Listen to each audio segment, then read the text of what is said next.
Hello, and welcome to Flash Forward. I'm Rose, and I'm your host. Flash Forward is a show about the future. Every episode, we take on a specific possible, or not so possible, future scenario. We always start with a little field trip to the future to check out what's going on, and then we teleport back to today to talk to real experts about how that world we just heard might really go down. Got it? Great. This episode, we're starting in the year 2022.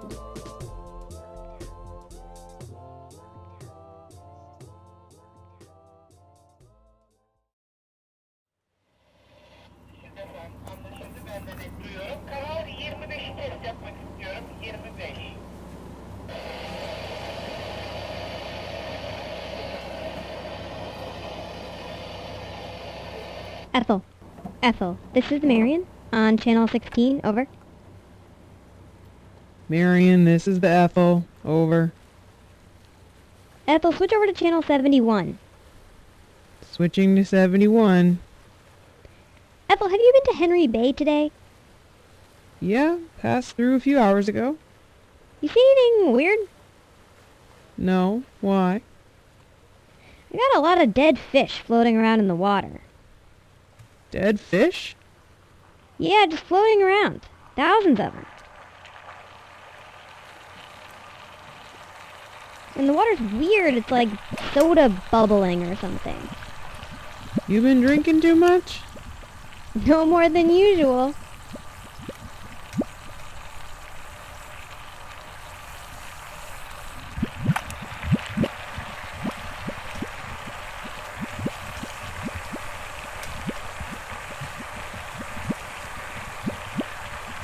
Marion, you okay out there?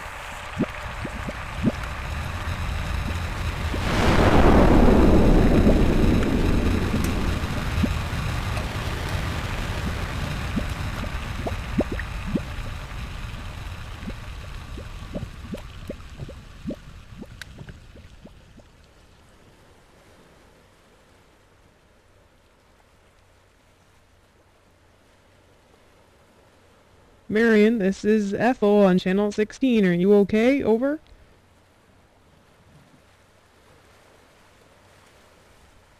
Ethel, this is Marion. I'm okay.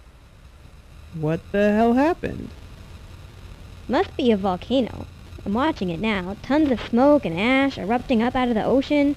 Must have killed the fish before it reached the surface. Probably want to get out of there, right? Yeah, I'm moving. Over and out.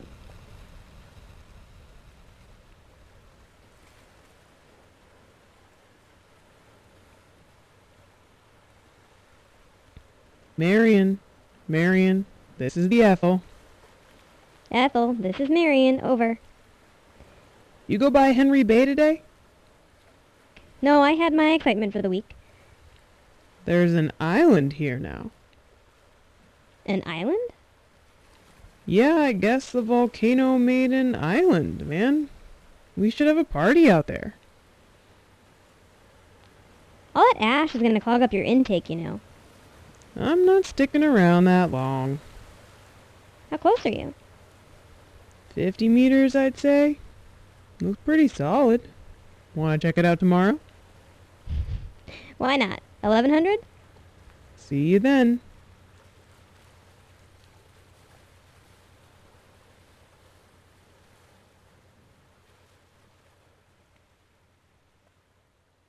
So this episode is about a future in which a huge underwater volcano erupts, breaking the surface of the ocean, forming a new island, and generally wreaking havoc.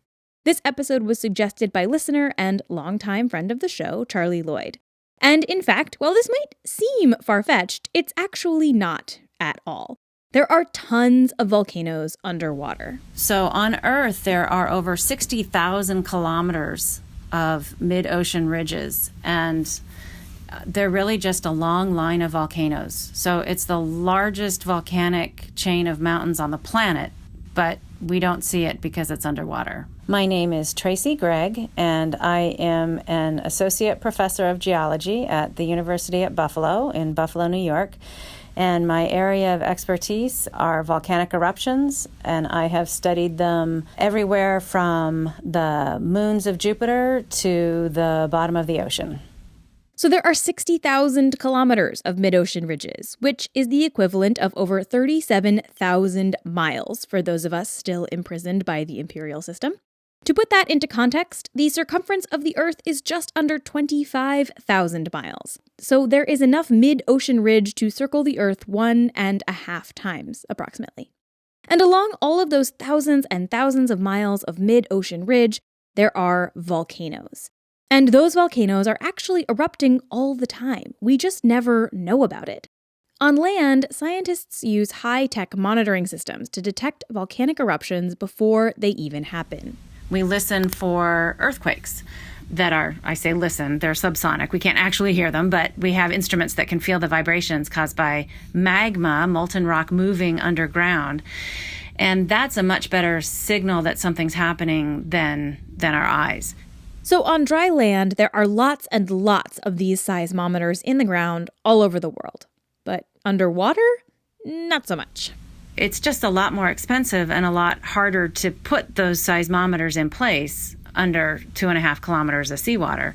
In fact, there are only 2 regions of the entire mid-ocean ridge that have these monitoring devices in place. One is off the coast of Oregon, along what's called the Juan de Fuca Ridge. If you read that New Yorker piece about the really big earthquake that could destroy all of Seattle, this is the ridge it was talking about. And another off the coast of Mexico, west coast of Mexico, it's called the East Pacific Rise.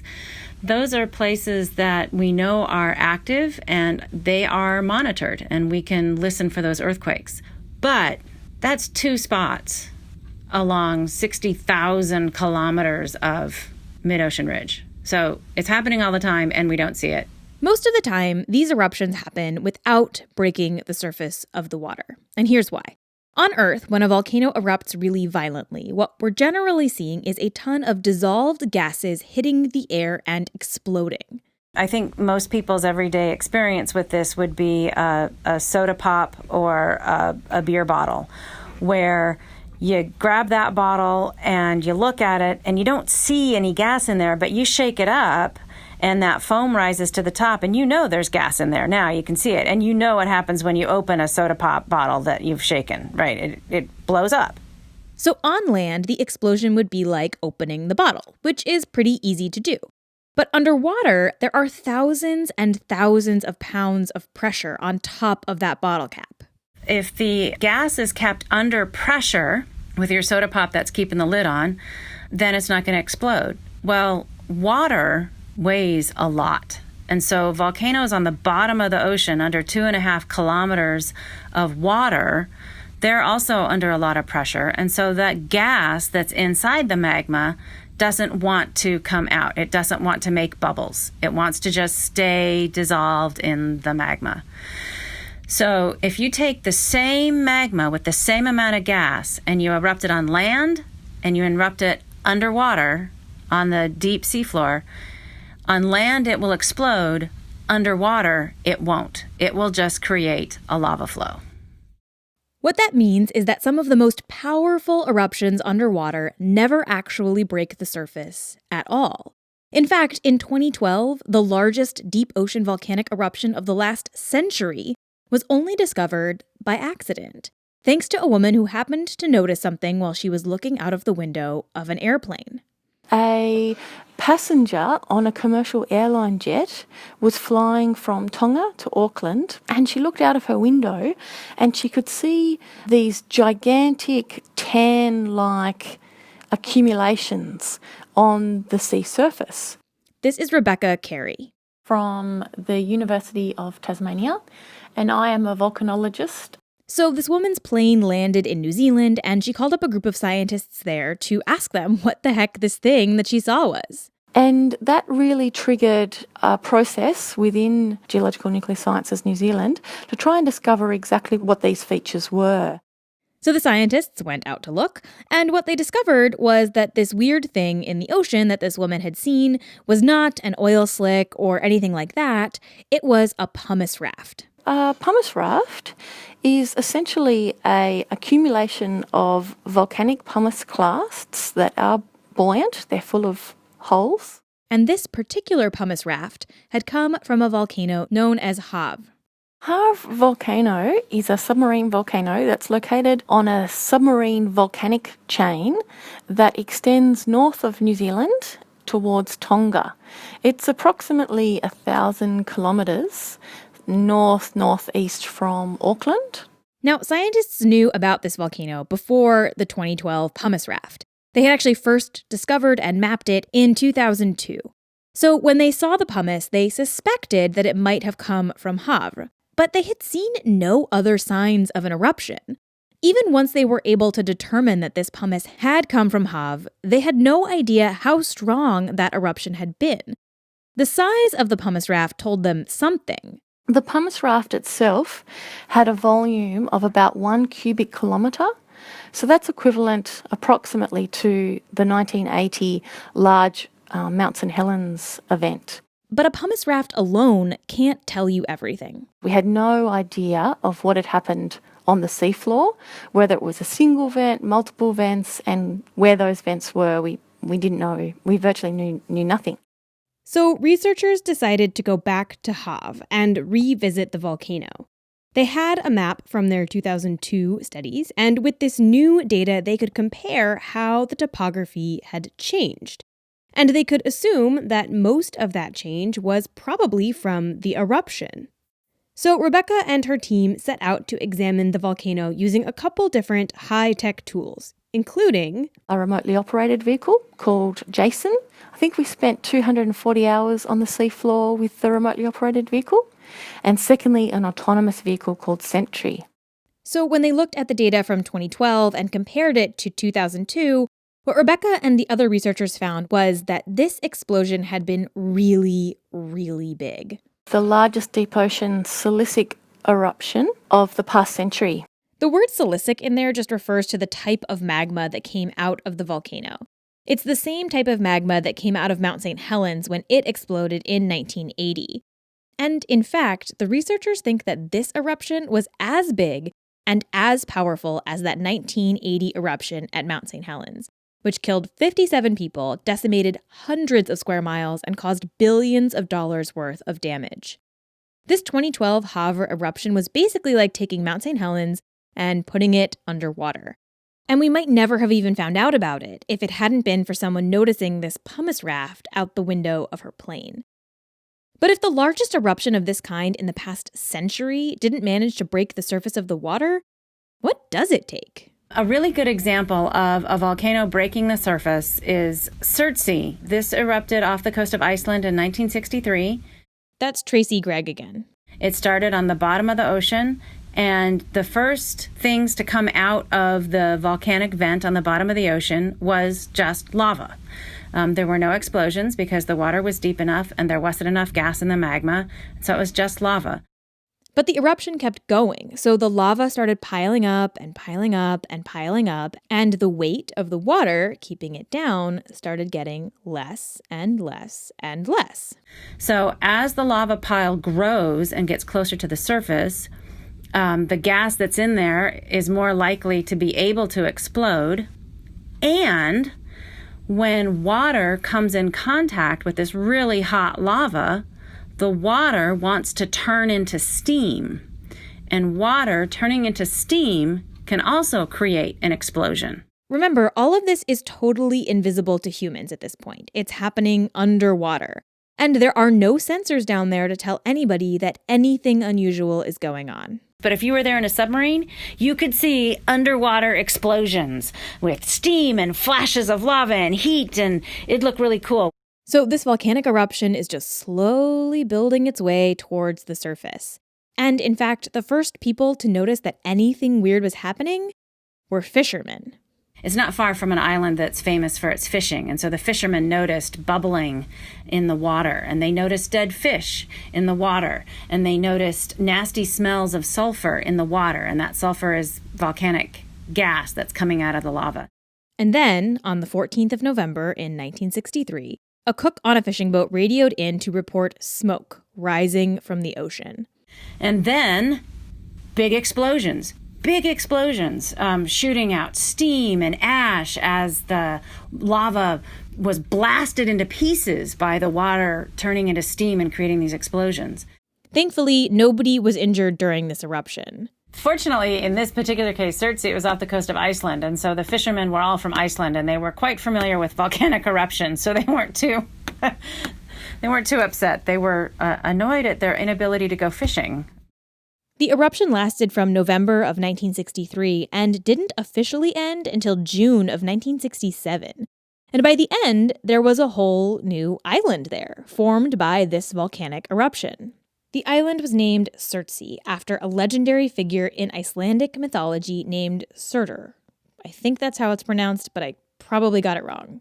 He's not a god exactly, he's more like a giant, and he's often depicted with a fiery sword.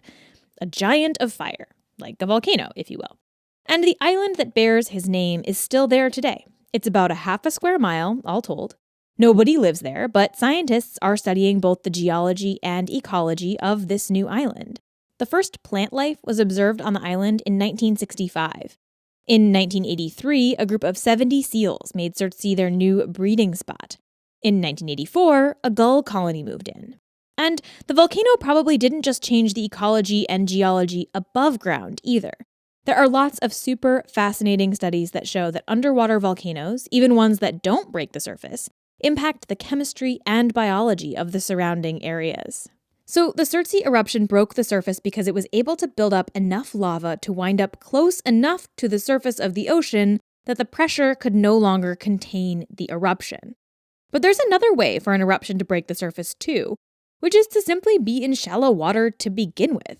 And that's what happened in 1650 off the coast of Greece. So Colombo volcano is quite close to Santorini volcano. It actually was quite a shallow eruption, around 250 metres depth, but it was very powerful and it was a significant volume, probably twice the volume of what was erupted at Havre. Colombo is the most active submarine volcano in the Mediterranean Sea. This is Paraskevi Nomikou. Most of the friends call me as Evi Nomikou, and I'm an assistant professor of geological oceanography at the University of Athens in the Department of Geology and Geoenvironment. Evie has spent the last 10 years studying the Colombo volcano, which sits in the water just 5 miles off the coast of the island of Santorini in Greece. And in 1650, Colombo erupted. The first sign was a few earthquakes, but since earthquakes aren't particularly uncommon in that area, most people just ignored them.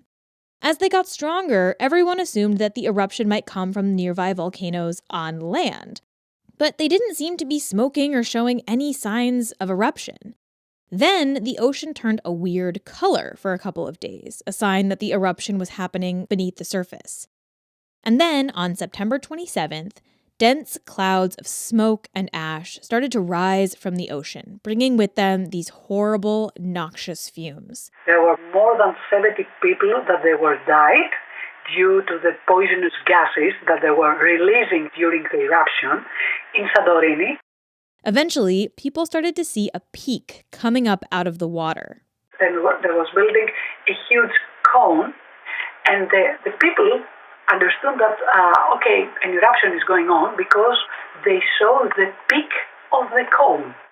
A few days later, the volcano really blew, and one account from the time called that day, September 29th, 1650, quote, "the most terrible day. The earth quivered and the air was afire. Thick sulfurous steam billowed out of the depths. Then suddenly the clouds caught fire, lightning rent the sky, thunder burst forth, and strange forms moved before one's eyes. Flying snakes, shining spears and lances, and whirling blazed torches." The eruption was so powerful that some sources say it was heard as far as 250 miles away. But it wasn't just the gases that caused problems. The eruption also caused a tsunami that swept over the island. And of course, there was created a huge tsunami that in a height of more than 20 meters, that was all the eastern part of Santorini was destroyed completely. The tsunami carried away livestock, destroyed buildings, and ruined fishing vessels and other fleets. But that was 1650. way more people live on and travel to Santorini today. 2 million people visit every year. In fact, there are so many tourists trying to go to Santorini that a few years ago, the local government voted to limit the number of people that were allowed to get off cruise ships every day to 8,000. And Evie's work has shown that Colombo is still a threat. We know that this volcano is very active because we found in 2006 a very active hydrothermal vent field at the depth of 500 meters. Evie and her team found over 100 active hydrothermal vents around Colombo, and they were all letting off super hot gases, which suggest to them that the volcano is still active. But there are no sensors in the ground near Colombo.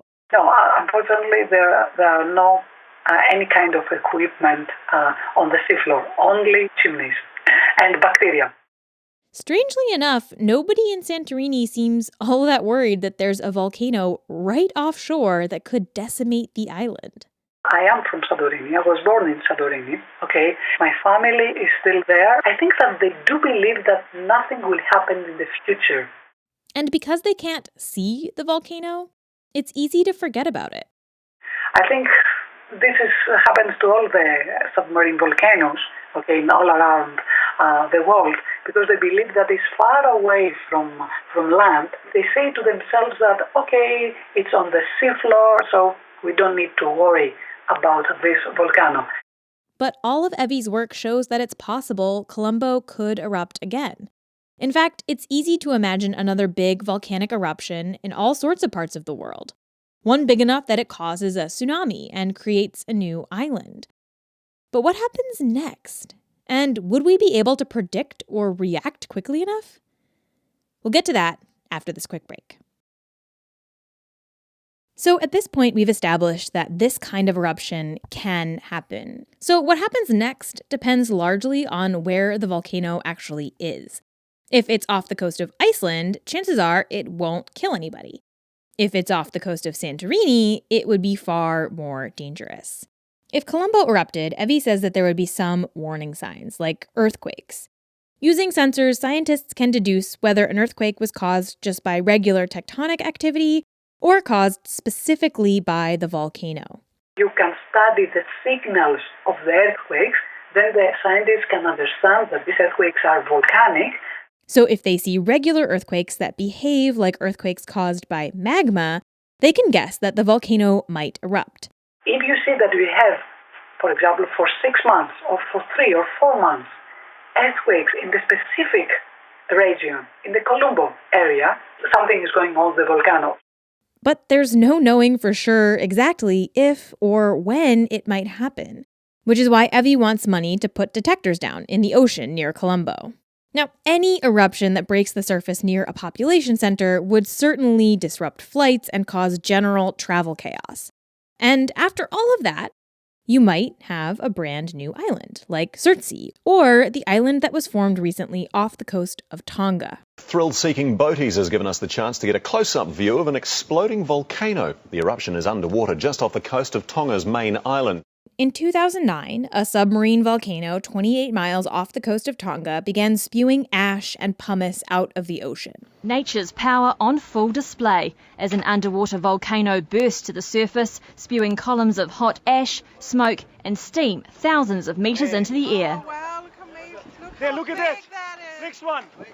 Recreational fisherman Lothar Sloban, originally from Germany, journeyed out with friends to witness the dramatic explosions at what used to be his favourite fishing spot. He says he could see burning seabirds falling from the sky. Eventually, the volcano calmed down, but then in December of 2014, another eruption broke the surface. And the landmass that began in 2009 got bigger and more stable. It was actually starting to look like a proper new island. Experts warned people not to go to the island. It was too dangerous and too unstable, they said. But that did not stop this guy. My name is too long. Everybody call me GP or Bassano is my family name.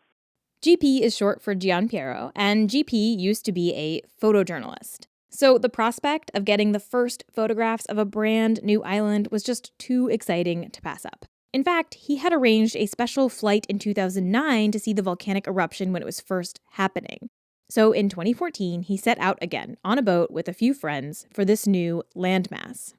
And it was not so easy to land, but finally we landed, and we were the first people going and put the feet on top of the island. But despite being the first humans to set foot on this new island, GP didn't claim it for himself. I put just the flag of my soccer team in Italy. Who's your team? Torino. And in fact, GP doesn't have a ton of interest in going back. The land is unforgiving. There's no water, no shade, and it's incredibly hot. No, it was very hot. Very hot. So it was a sunny day and all black. You can imagine it was really, really hot.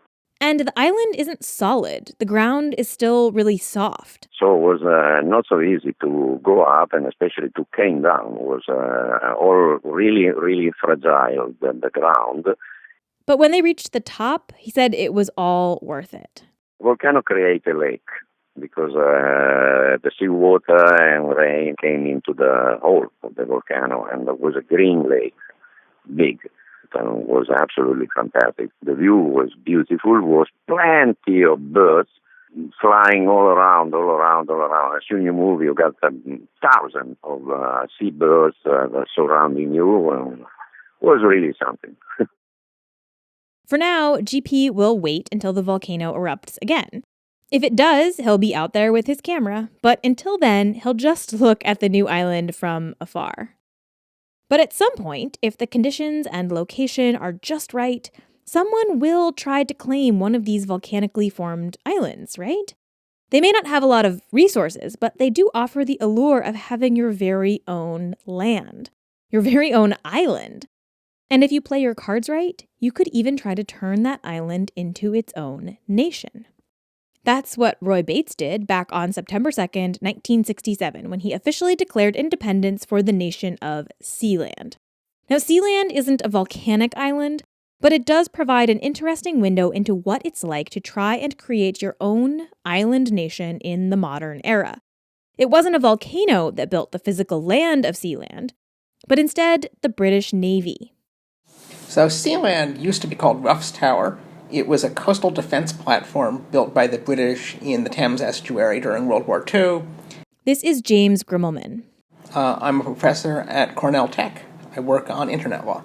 James wrote a paper on a certain thing that happened on Sealand, and we're going to get to it in a little bit. But he wanted to begin that paper with a quick history of Sealand. So people had written a little bit about the history before, and I just meant to write a short paper about the big lessons for what it means for law, and I just got sucked down the rabbit hole researching the history. And we are going to fall down that rabbit hole a little bit here, too.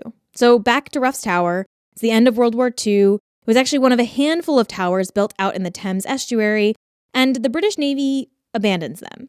Then, in the 1960s, pirate radio broadcasters set up there in the hopes of evading the British rules on putting rock and roll on the air. The United Kingdom only had the BBC, and there was no pop music for the kids. It was just classical music and in-house BBC orchestras. And then Britain effectively extended its power far enough to put the pirates out of business.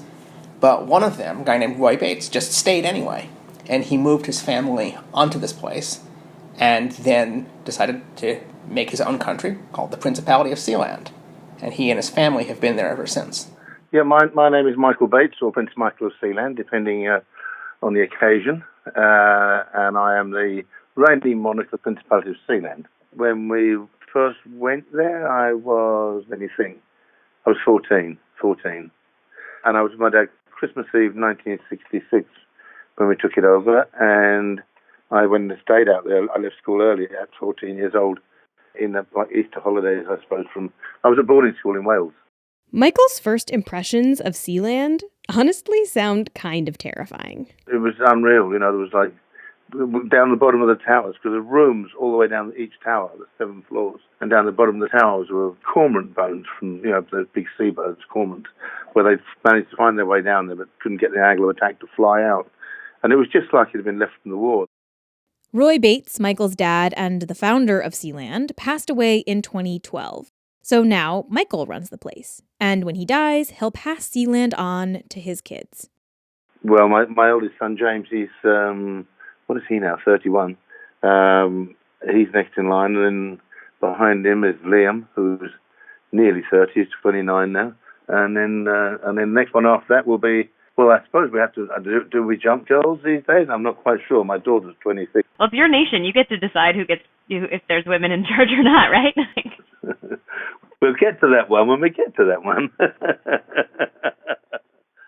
Now, according to Sealand, they are a sovereign nation. According to the UK, they are not.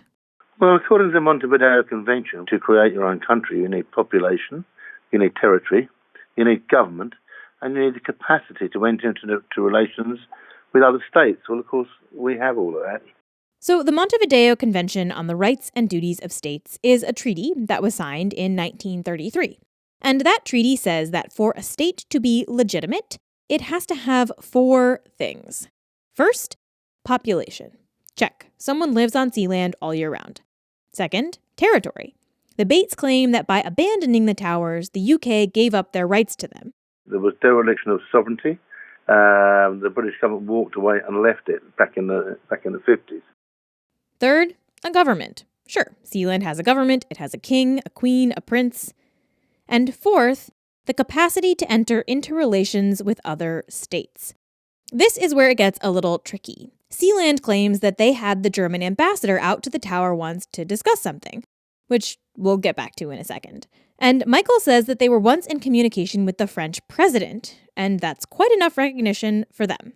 So, according to the Bateses, Sealand checks off all the boxes. The UK, on the other hand, does not see Sealand as independent at all. And technically, today, Sealand sits in UK water. In 1987, the United Kingdom expanded its territory from 3 miles off the coast to 12, which enveloped Sealand. Plus, they don't recognize the German and French chats as legitimate recognition by foreign governments. But the UK doesn't really want to force the question either. So far, there's been no real harm in letting the Bateses claim that they operate this nation of Sealand in the Thames estuary. And removing them would certainly be a media spectacle, and probably make the UK look bad and the Bateses look like martyrs, so they just kind of let them be. So Sealand carries on, continually coming up with new ways to fund their nation and stay in the news. Well, we have our own football team, and it's a bit small for that. We keep losing the ball. They even sell Lord and Lady titles online. If I became a Lady of Sealand, what does that mean? Like, what do I get? Well, you get a magnificent-looking document, framed document you can hang on the wall, and you can put it on your identity, on your passport or whatever you want, and you're a supporter. Over the years, Sealand has been at the center of a handful of, let's call them odd events. That German ambassador's visit that I mentioned, the one that they count as entering into agreements with foreign nations, well, the German ambassador was there to discuss a hostage situation. Roy Bates got connected with some Germans who had, like I said, grand plans to invest a lot of money in the island, turn it into a seaport, an offshore casino, basically develop this thing into a huge new offshore project. And the whole thing mostly appears to have been a scam on their part. So they lured Roy and his wife off the tower to a meeting, and while the rulers of Sealand were gone, these guys sent some Germans to land and take the tower over. They landed under false pretenses, tossed his son Michael basically in one of the legs of the tower for a while to imprison him, then eventually stuck him on a boat for shore. So when Roy and his wife realized what's happened, they rushed back to Sealand. And with the aid of a friend who was a helicopter pilot, they actually successfully reinvaded Sealand and held the 1 German and 2 Dutchmen under arrest for a while. And since there was a German national being held on the tower, the German ambassador had to get involved. It's hard to know how seriously to take the whole thing, but if you take the Sealand side of the story seriously, the Germans send somebody out to take a look, and this amounts to diplomatic recognition of Sealand as an independent nation. That's probably not right, but a few guys on a platform in the middle of the ocean are capable of creating a major diplomatic embarrassment. Then there was the fire that nearly destroyed the tower and that the British Coast Guard helped put out. And then there was Haven Co. So in the height of the dot-com boom, last time people were worried about excessive government control of the internet, some entrepreneurs with a libertarian bent thought, hey, if we put some servers on Sealand, then we'll be outside the reach of every government in the world. We won't need to worry about Chinese censorship or Saudi attitudes towards pornography or American copyright law. We're going to be in an independent jurisdiction, and it will be almost anything goes. No child pornography, but you want to have a gambling site? Go on, we'll put it on Sealand. And we'll use Sealand sovereignty as a way of guaranteeing internet freedom. So they got some investors, they struck a deal with the Bateses, and they moved out there and stuck servers in the legs of this platform. This brings us to the reason that James wrote his paper on Sealand in the first place. Because Haven Co., this offshore set of servers, is a classic case study in internet law. It's one of these examples that everybody talks about in their class because it's so colorful. And the question at hand is this. What type of law governs those servers? Is it international law, British law, Sealand law, none of the above? It turns out that the answer is complicated. And James's paper is largely about the three kinds of things that we could be talking about when we talk about law and Haven Co. First, national law. These are all of the laws that Haven Co. existed to help its clients get around. So I mentioned, Saudi pornography laws and American copyright law. Haven Co. existed so that its clients didn't have to comply with those laws if they didn't want to. Second, international law. Which is the law we're talking about when he says it's the law that Sealand is an independent state. It's international law that supposedly gives Sealand a right to ignore what every other nation on Earth wants. And the third kind of law here is Sealand law. The laws of Sealand itself. And those are the laws that say, actually you can't put child pornography on anything you host here. And that also, create a justice system. Sealand law is what was being invoked when they put the German on trial after the Civil War. So when legal scholars think about Sealand and Haven Co., they have to balance these three kinds of laws and figure out which ones apply in which situations. Of course, this is complicated further by the fact that most countries don't recognize Sealand law at all because they don't recognize Sealand as an independent nation. Now, we don't have time to get much deeper into the specific legal ins and outs on this episode. You can read James's whole article on the legal arguments surrounding Haven Co. and Sealand online. I will post a link in the show notes. It's totally worth it, even if just for the extra Sealand historical bits that I didn't even include here, including a Red Bull skateboarding special and some perpetual motion machines. Anyway, ultimately, Haven Co. failed for a number of reasons, not the least of which was cost. It turns out that criminals had other options. It turned out that putting your servers on a platform off the coast is pretty expensive compared to other options. But the whole point of this detour into Sealand and Haven Co. is because I wanted to know, what if there was an island formed by a volcano? See, here we are back on track. Could those who settle on it build something like Haven Co.?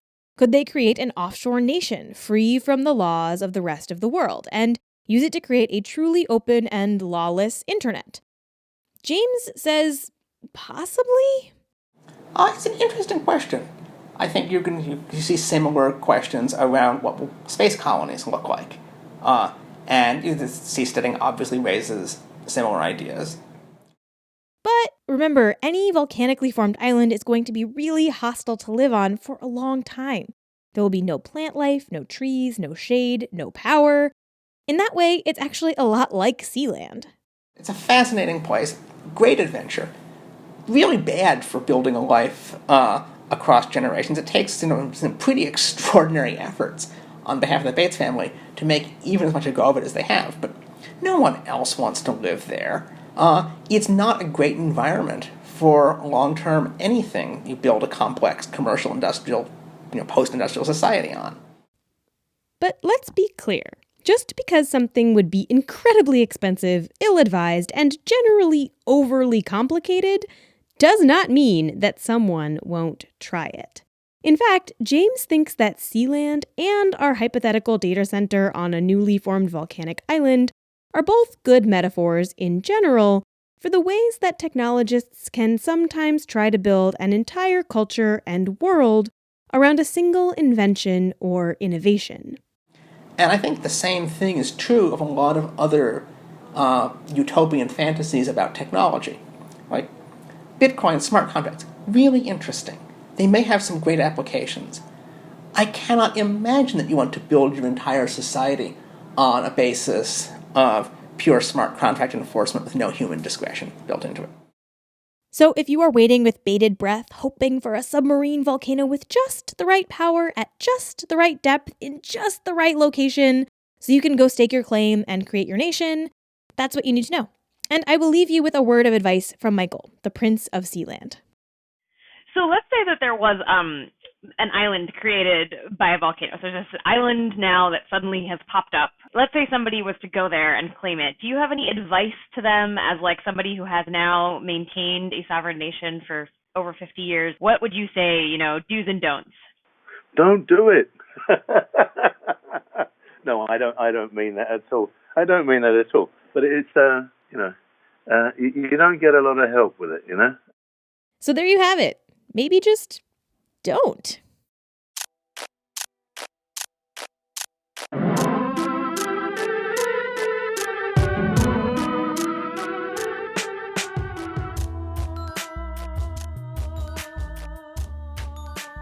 That's all for this episode.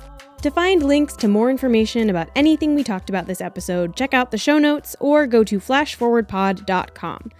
Flash Forward is produced by me, Rose Eveleth.